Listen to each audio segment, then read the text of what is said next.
PLID জনিত কোমর ব্যথা নিয়ে এই সম্মানিত রোগী আমাদের ডক্টর রাশেদ অ্যাডভান্স আকুপাংচার এসেছিলেন। রোগী প্রথম যেদিন এসেছিলেন চিকিৎসা নেওয়ার আগের ভিডিওটা আপনারা দেখতে পাচ্ছেন, রোগী এক সাইড বাঁকা হয়ে হাঁটছেন। আলহামদুলিল্লাহ আমাদের কাছে 2 দিন, শুধুমাত্র 2 দিন 2 সেশন অ্যাডভান্স আকুপাংচার চিকিৎসা নেওয়ার পরে রোগী এখন সোজা হয়ে হাঁটছেন।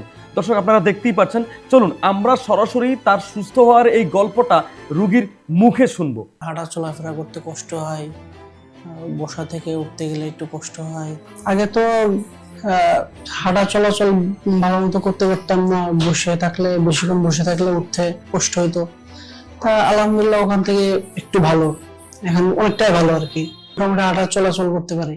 স্যার আসসালামু আলাইকুম। ওয়ালাইকুম আসসালাম। স্যার আপনার নামটা যদি একটু বলতেন। নাম মোহাম্মদ আজিজুল ইসলাম। মোহাম্মদ আজিজুল ইসলাম। জি। স্যার পেশায় কি করেন? আমি লেখাপড়া শেষ করছি, স্টুডেন্টস। আচ্ছা স্টুডেন্ট এখনো। আচ্ছা আপনার বাসা কোথায় স্যার? আমি মাগুরা থেকে আসছি। মাগুরা থেকে আসছেন। স্যার আপনার মূলত কি সমস্যা, কত বছর ধরে?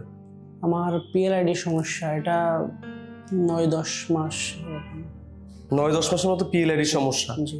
এই সমস্যার জন্য স্বাভাবিক জীবনে আপনি কি কি করতে পারতেন না? এটা ওঠা থেকে বসতে পারতাম না, তারপর শুতে পারতাম না, হাঁটা চলাফেরা করতে পারতাম না, এরকম।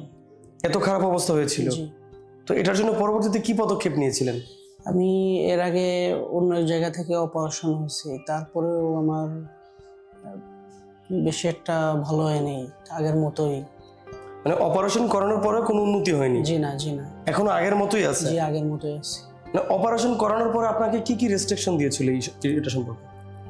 অপারেশনের পরে বেল্ট দিয়েছিল, কিছু ওষুধ দিয়েছিল, তারপর সাবধানে চলাফেরা করতে বলছিল, এরকম। আচ্ছা আচ্ছা, কিন্তু তবুও আপনি সবকিছু মেনে চলেছেন তো? জি, আমি চেষ্টা করছি মেনে চলার। কিন্তু তারপরে আপনার কোনো আগের মতো উন্নতি হয় নাই? না, আমার কোনো উন্নতি হয়নি। যেমন রোগ তেমনই রয়ে গেছে? জি। এখন বর্তমানে কি কি সমস্যা আছে আপনার?